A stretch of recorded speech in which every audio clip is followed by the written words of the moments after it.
Nous sommes au Palais Royal, un palais construit pour le principal ministre de Louis XIII, le cardinal de Richelieu. Il s'appelle donc à l'origine le Palais Cardinal. Mais quand le cardinal meurt, il le lègue à la couronne, le palais devient Palais Royal. Louis XIV en dispose au profit de son frère, Philippe d'Orléans, et le Palais Royal est la demeure de la famille d'Orléans jusqu'à la Révolution française.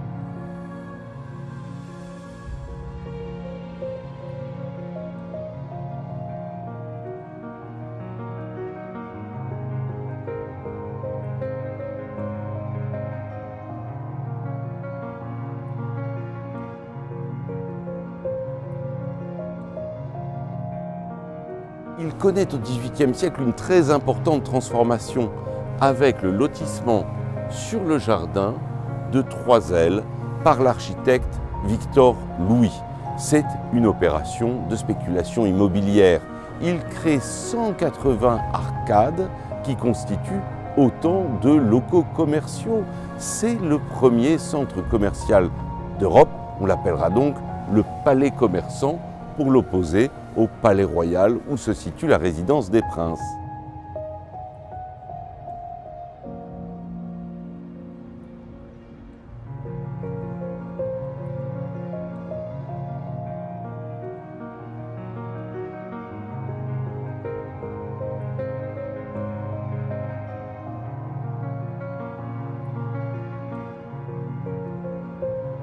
Les commerces qui s'installent ici à la fin du XVIIIe siècle sont tournés vers le plaisir. Le Palais Royal est le lieu du jouir avec notamment les salles de jeu, les cafés, les restaurants, mais aussi d'innombrables maisons de prostitution. Et évidemment, avec ce cortège de plaisir, les charognards, les prêteurs sur gages qui sont là, c'est un lieu qui va être le centre de Paris. Le Palais Royal, regardez bien, est entièrement clos. Il constitue donc une ville dans la ville, on dira au XVIIIe siècle. Paris est la capitale de la France et le Palais Royal est la capitale de Paris.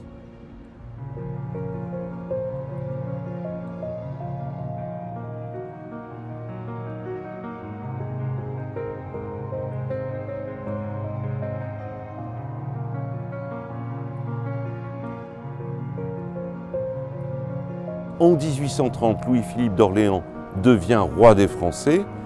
Il n'est plus possible pour lui d'accueillir dans son jardin, avec la fonction qui est la sienne, des maisons de jeu et des prostituées. On va donc fermer progressivement ces maisons. Le Palais Royal se renferme dans un calme assez poétique.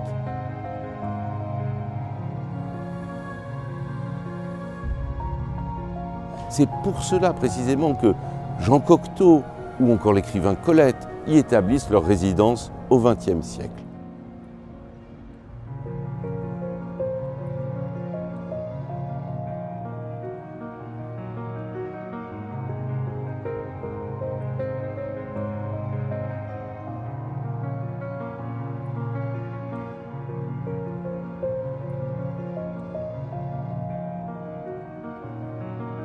En 1986, le ministre de la Culture Jack Lang apporte une transformation décisive au Palais Royal en confiant à l'artiste Daniel Buren l'édification d'une œuvre monumentale, les colonnes de Buren qui ont remplacé un parking qui dénaturait la cour d'honneur.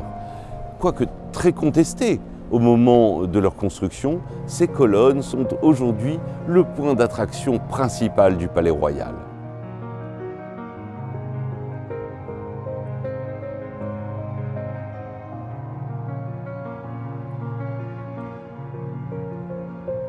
Mais le palais est surtout le siège de 3 institutions extrêmement importantes, le Conseil constitutionnel, le Conseil d'État, le ministère de la Culture. C'est-à-dire que ce jardin où est né le vent de liberté en 1789 continue à faire souffler cet esprit par les institutions garantes des libertés publiques.